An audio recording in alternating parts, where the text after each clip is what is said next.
আজকে একটা রেসিপি দেখাবো।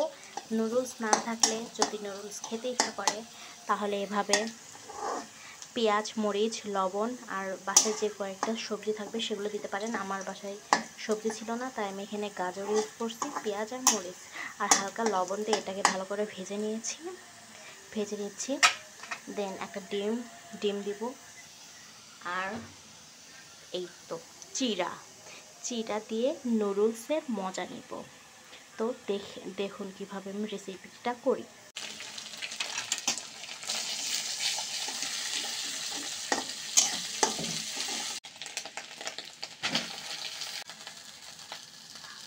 একদম প্রায় হয়ে গেছে।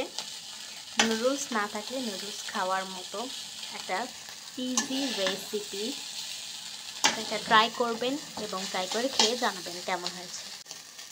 আল্লাহ হাফেজ।